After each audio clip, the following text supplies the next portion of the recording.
I invested $100,000 in my fiancé's business 2 months before our wedding. Then I caught her in bed with another man. I didn't confront her. I vanished.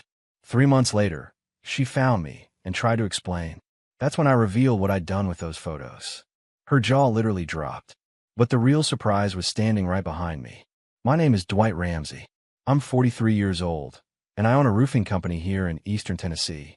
Started it from nothing 15 years ago with just a beat-up truck. Now I've got 12 guys on the crew and steady work. It's honest labor, hard on the back, but good for the soul. Lorraine Winters was supposed to be my second chance. We met 3 years ago at a business mixer. She owned a small beauty salon on Maple Street, 3 chairs and big dreams. My daughter Bethany was 19 and away at college. Her son Cody had just turned 18. The timing felt perfect. Grown kids, rough divorces behind us, ready to build something real. When Lorraine said she needed capital to expand the salon, I didn't hesitate. $100,000 from my company reserves. My business partner Joel told me to get it in writing, make it official. I brush him off. This was the woman I was going to marry. We didn't need contracts. We had trust. That Tuesday, I was working the Henderson place, replacing storm damage. Around noon, Joel texted about an equipment issue.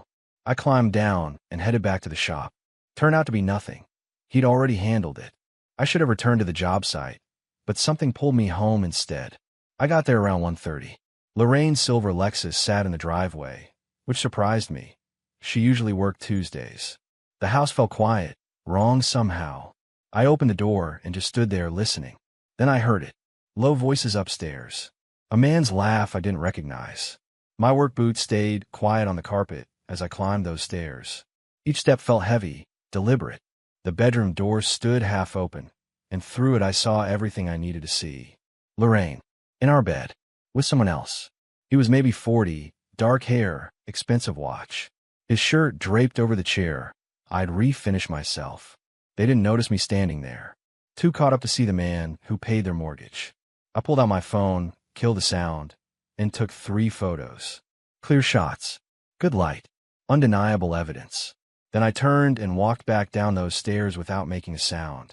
I walked out of that house like a man in a trance. My truck sat in the driveway. Keys already in my hand, though I didn't remember grabbing them. I climbed in, started the engine, and backed out onto the street. Didn't slam the door, didn't peel out, didn't do anything that would alert them to what just happened. Just drove away smooth and steady, like it was any other afternoon. 3 blocks down, I pulled into the parking lot behind the old lumber yard and just sat there. Engine running, AC blasting, staring at the crumbling brick wall in front of me. My hands gripped the steering wheel tight enough to hurt. That's when it hit me. Not anger, not yet. Just this hollow feeling spreading through my chest like ice water. I pulled out my phone and looked at the photos. Crystal clear. No denying what they showed. Part of me wanted to delete them, pretend I'd never seen anything. The other part knew I'd need them eventually. For what? I wasn't sure yet. But they were evidence. Proof that I wasn't crazy, wasn't imagining things. I sat there maybe 20 minutes before my phone buzzed. Text from Lorraine. Hey babe, running errands. Be home around 5. Want me to grab dinner? The casual lie of it made something shift inside me. She was already spinning the story, already covering tracks. I didn't respond. Just stare at those words until they stopped making sense. That's when I made the first decision.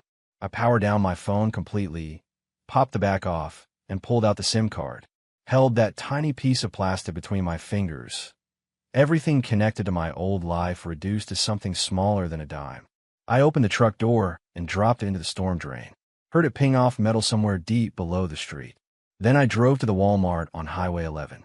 Paid cash for a cheap prepaid phone, the kind you buy and throw away. $28. The kid at the register barely looked at me. I activated in the parking lot, sitting in my truck with the windows down and the late afternoon heat pressing in. New phone, new number, clean slate. Nobody had it yet. Nobody would. Next stop was Merle Cochran's place. Merle and I went back to high school, played football together, got drunk for the first time on the same bottle of Jack Daniels behind the Piggly Wiggly when we were 16. He owned 30 acres out past the county line, mostly woods, a little pond, and a house that looked like it was held together by prayer and duct tape. But it was his, free and clear, and he'd always told me if I ever needed anything, his door was open. I pulled up the long gravel drive around 4:30. Merle sat on his front porch with a beer in one hand and a fishing magazine in the other. He looked up as I parked, took one look at my face, and said, "You need the couch or the spare room?" That's Merle. Doesn't ask unnecessary questions. Doesn't pry. Just offers what he's got. Couch is fine, I told him. He nodded, took a long pull from his beer. There's more in the fridge. Help yourself. I grabbed my phone, the new one, and followed him inside. The house smelled like coffee and motor oil. It felt safer than anywhere else I could think of. That first night at Merle's, we didn't talk much. He threw a couple steaks on the grill out back while I sat on the porch steps, nursing a beer and watching the sun drop behind the tree line. The air smelled like charcoal and pine. Cicadas sang their evening song. Everything felt normal, except for the hole in my chest where my future used to be. Medium rare work for you. Merle called out from the grill. Yeah, that's fine. We ate at his kitchen table, plates scratched from years of use, the overhead light flickering like it might give up any minute. Merle chewed slowly, occasionally glancing at me, but never asking. After we finished, he cleared the plates and said, "Bathroom's down the hall. Clean towels in the closet. I'm up by 6 usually, but don't worry about it." Appreciate it, Merle. He just nodded and headed to his room. That was the extent of our deep conversation. I lay on that couch for hours, staring at the water-stained ceiling. Every time I closed my eyes, I saw them. Lorraine and that man, tangled up in sheets I'd paid for, in a house I'd helped make into a home. The betrayal kept playing on repeat, and each time it cut deeper.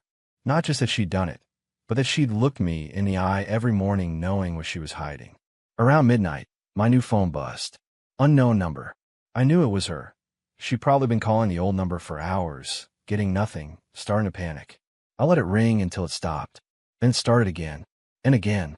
I powered it off and shoved it under the couch cushion. The next morning, I woke to the smell of coffee.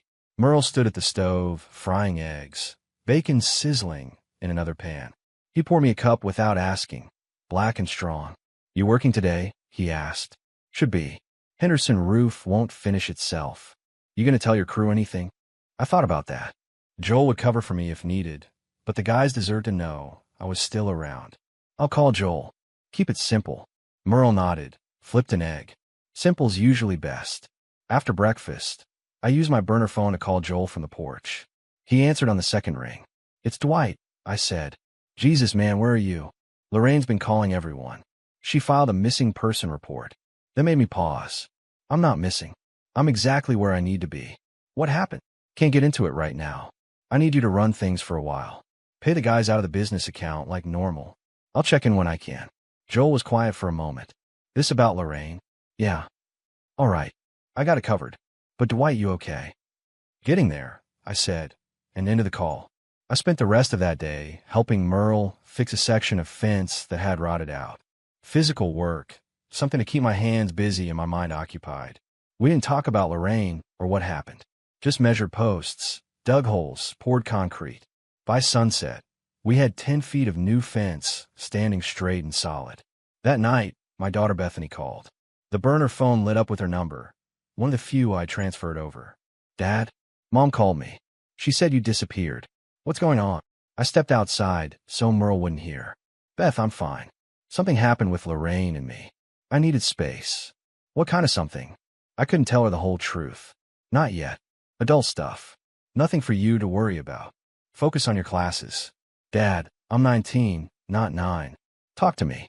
Her voice had that edge to it, the same one her mother used to have when she knew I was holding back. "I caught Lorraine with someone else. I left. That's all I'm saying right now." Silence on the other end. Then, "Dad, I'm so sorry. Not your fault, sweetheart. I just need some time to figure things out." "Where are you staying?" "With Merle." "I'm safe." "Okay. Call me if you need anything." "I mean it." "I will. Love you, Beth." "Love you too, Dad."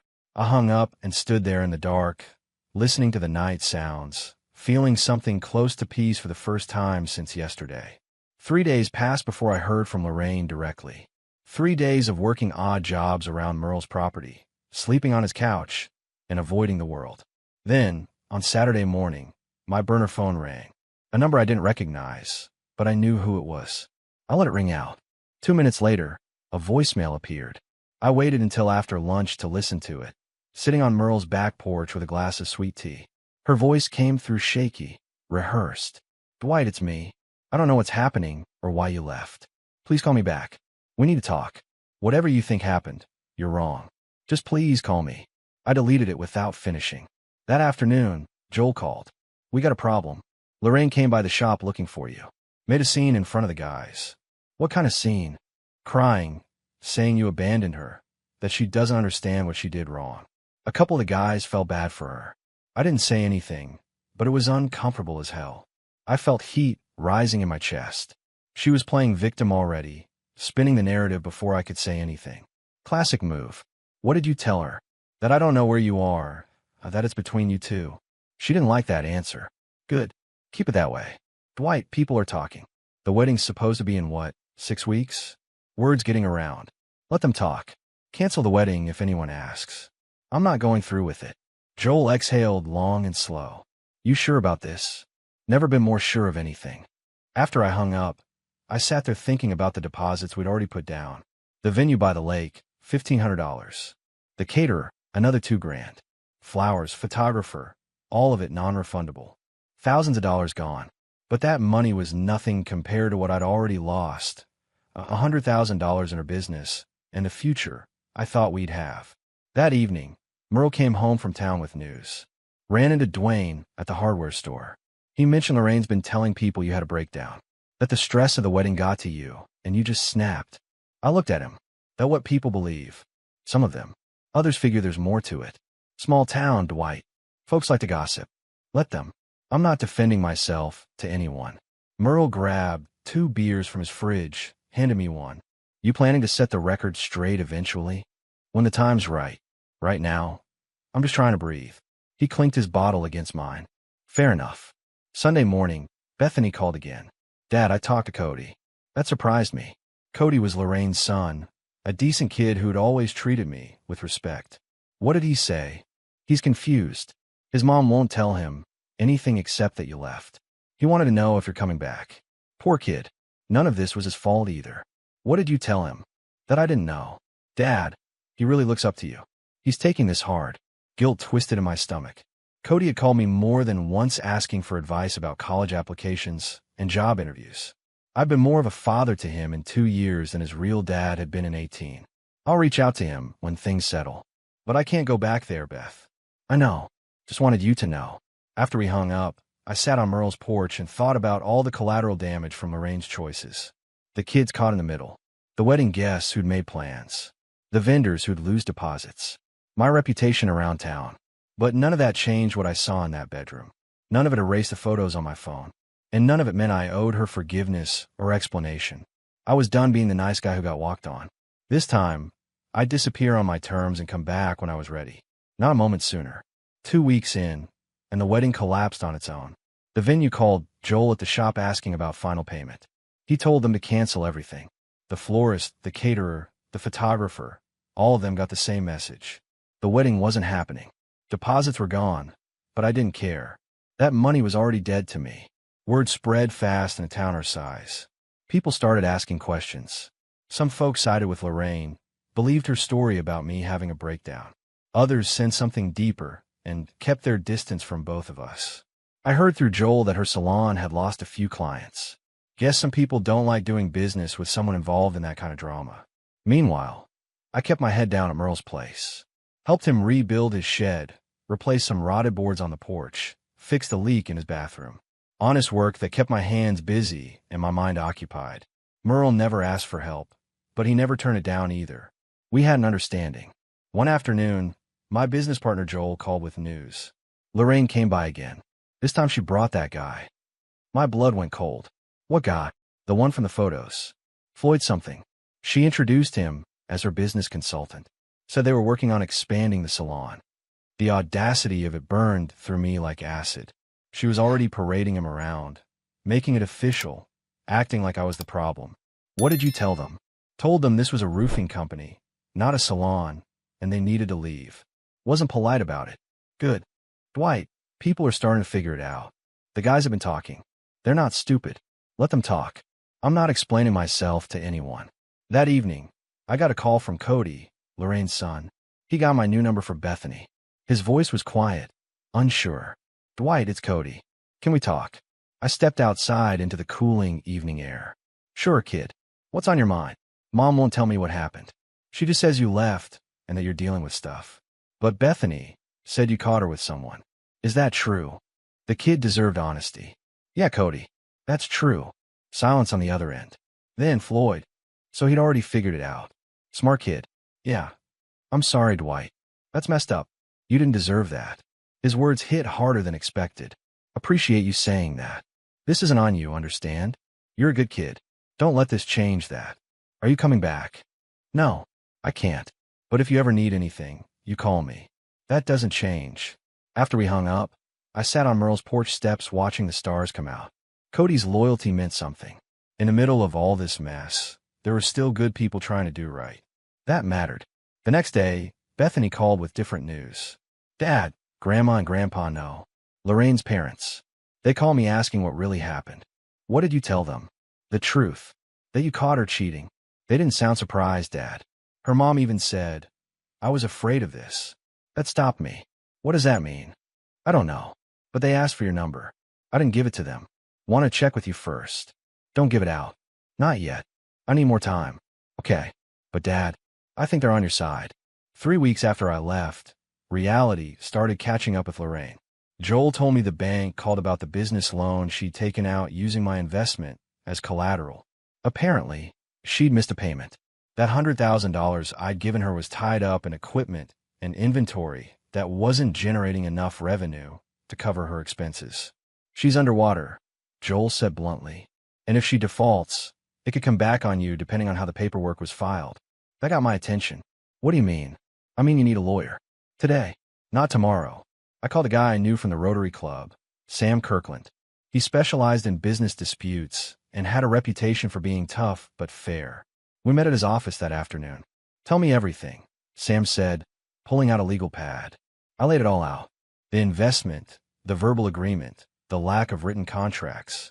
He listened without interrupting, occasionally making notes. When I finished, he leaned back in his chair. You got burned, Dwight.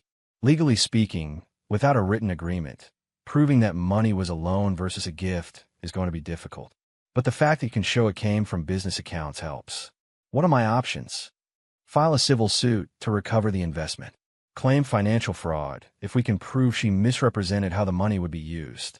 At minimum, we can make her life complicated. But it won't be quick or cheap. Do it. I want every dollar accounted for. Sam nodded. I'll draft the initial paperwork. One more thing, document everything. Every interaction, every call, every text. If this goes to court, we'll need it all. I left his office feeling like I'd finally taken a step forward instead of just surviving. This wasn't about revenge. This was about protecting what I'd built and making sure she didn't walk away clean. That night, Lorraine's parents called. Somehow they got my number. I almost didn't answer, but curiosity won. Dwight, it's Barbara, Lorraine's mother. Please don't hang up. I didn't say anything. Just waited. We know what happened. Cody told us. We're so sorry. This isn't who we raised her to be. Her voice was genuine, pained.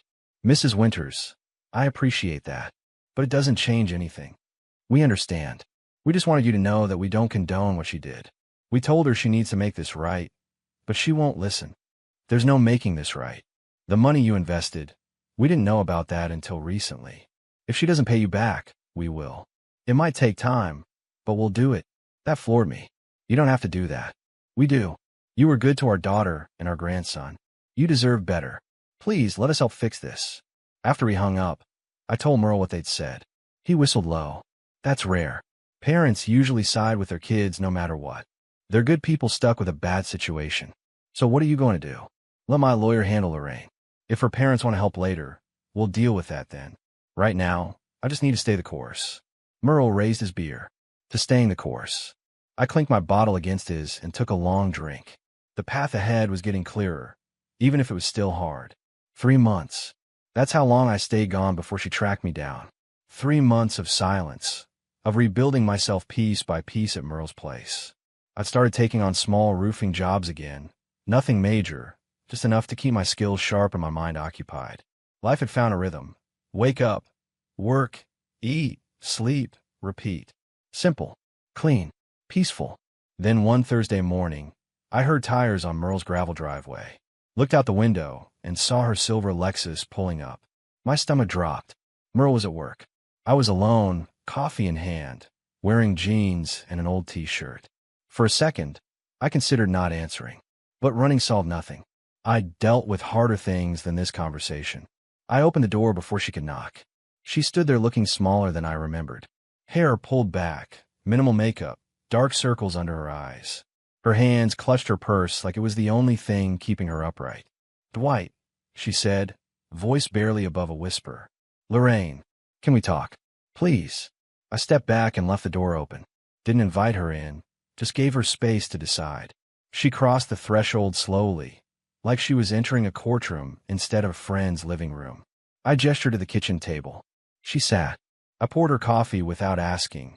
Black, the way she used to drink it. Old habits. I sat across from her and waited. "I've been looking everywhere," she started.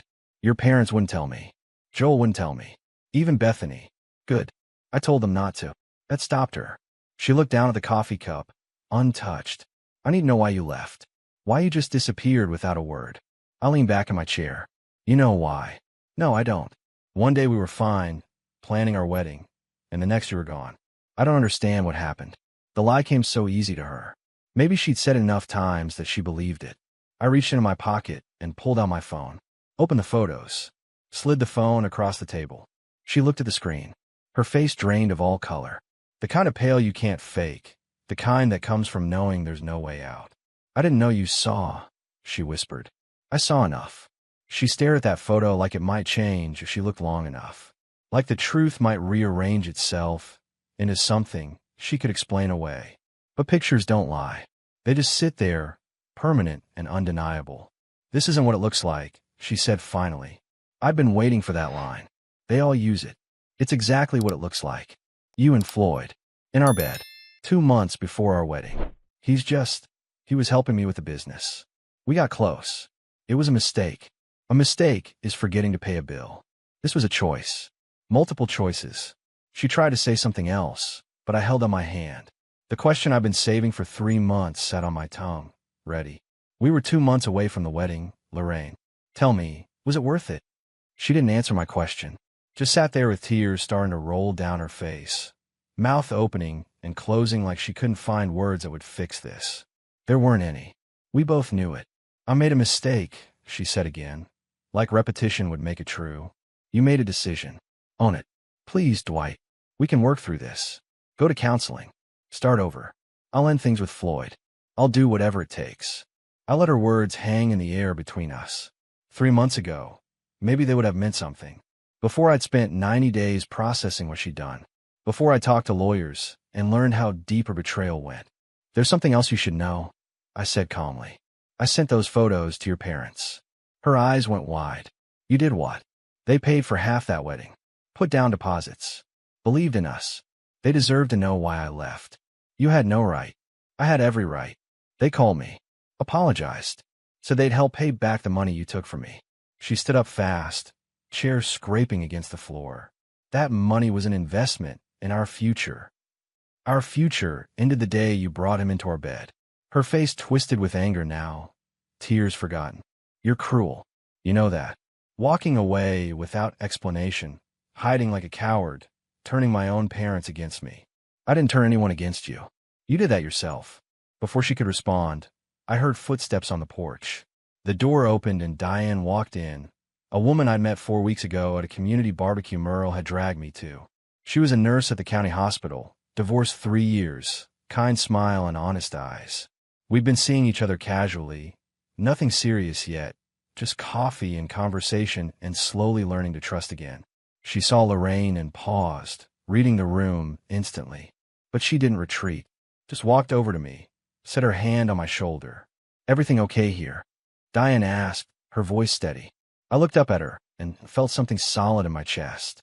"Yeah, everything's fine." Lorraine stared at us, comprehension dawning. "Are you serious? You're with someone else already?" "Already. It's been 3 months. And yes." I stood up, put my arm around Diane's waist. Not to hurt Lorraine, but because it felt right.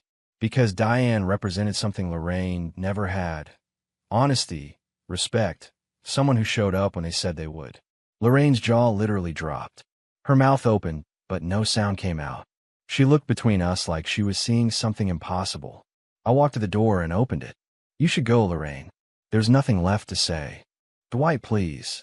Get out. And I hope life teaches you what you need to learn. She stood there another moment, purse clutched tight, tears streaming now. Then she turned and walked out. I watched her Lexus pull away down the gravel drive, taillights disappearing into the trees. When I closed the door, Diane turned to me. That was her. Yeah. You did good. Stayed calm. Didn't give her anything. I pulled her close. Thanks for being here. Nowhere else I'd rather be. For the first time in 3 months, I felt truly free. 2 weeks after Lorraine left Merle's place, my lawyer Sam called with news. We met at his office downtown, and he had that look lawyers get when they've won something significant. Her attorney reached out. They want to settle, Sam said, sliding papers across his desk. I read through the proposal. Lorraine would repay $60,000 of the $100,000 I'd invested, to be paid over 3 years. Her parents had co-signed as guarantors. If she defaulted, they'd cover it. Additionally, she'd sign away any claim to my business or personal assets. 60,000 isn't 100, I said. No, but it's realistic. Her business is failing. The salon's being sold to cover debts. Between what the sale brings and what her parents are contributing, 60 is what we can actually collect. We could fight for more, but it'll cost you in legal fees and time. This way, you get most of your money back and you're done. I thought about it. The money mattered, but freedom mattered more. What about Floyd? Sam's expression darkened. Interesting story there. His wife filed for divorce, took the kids, and moved back to her parents' place in Virginia. He lost his contractor's license over some unrelated issues that came to light during the investigation. Word is he's working construction labor now. Karma had been busy. And Lorraine, living with her parents. The salon sold last week. She's looking for work, but her reputation in this town is shot. People talk.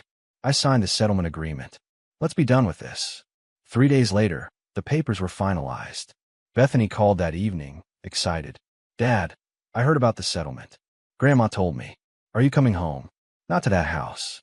But yeah, I'm coming back to town. Found a place near the shop. Moving in next month.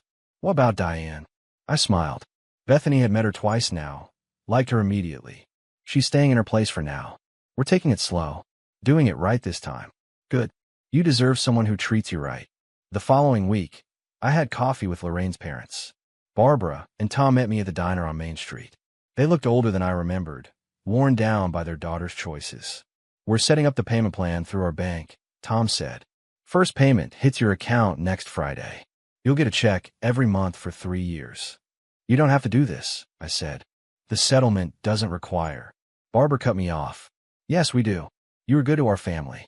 What Lorraine did was unforgivable. This is the least we can do. How's Cody handling everything? Better than expected, Tom said. He got accepted to trade school. Wants to be an electrician. Says you inspired him to work with his hands. That hit me harder than I expected. He's a good kid. Because of you. You showed him what a real man looks like. We're grateful for that, even if things ended badly. We finished our coffee, shook hands, and I drove back to Merle's place feeling lighter. The money would come back eventually. My reputation was intact, and I had a future with someone honest. That night, Diane came over. We sat on Merle's porch watching the stars come out, her head on my shoulder. You seem different, she said. Lighter somehow. Settlement's done. It's finally over. How do you feel? I thought about it. Free. Like I can finally move forward without looking over my shoulder. She squeezed my hand. Good. Because I'm ready to move forward with you. Yeah. Yeah. And that was enough. For months later, I stood in my new house. A small ranch on the east side of town. Nothing fancy but mine alone. Bethany helped me unpack boxes while Merle assembled furniture in the living room. Diane was in the kitchen organizing dishes, humming along to the radio. This place is good bones, Bethany said, echoing something Lorraine used to say. But coming from my daughter, it didn't hurt. It just was. It'll do, I replied. Room for you when you visit. Guest room for when Merle needs to crash. Merle called from the living room. I got my own place. Thank you very much. But I'll take the beer you promised for helping today. I grabbed 3 cold ones from the cooler. Couldn't drink one yet. Still had to get the fridge working. Handed them out. We stood in my empty living room, boxes everywhere, and it felt right. The roofing business was thriving. Joel and I had taken on 2 new guys, and we had contracts booked through next spring. The $60,000 from Lorraine's settlement was rebuilding my savings, 1 month at a time. Her parents never missed a payment. I'd heard through the grapevine that Lorraine moved to Knoxville. Fresh start somewhere people didn't know her story. Floyd apparently followed her there, though I didn't know if they were still together. Didn't care either. That chapter was closed and locked. Cody called me once a month. He'd started his electrician apprenticeship and loved it. We talked about his classes, his girlfriend, his plans for the future. I was proud of the man he was becoming, even if his mother and I hadn't worked out. One evening in late October, Diane and I sat on my new back porch. The air had that crisp autumn bite, leaves turning gold and red in the yard. She'd brought over a casserole for dinner, and we'd eaten it while watching the sun go down. "I've been thinking," she said carefully. "My lease is up in January. I could renew it, or—" I looked at her. Or I cannot renew it.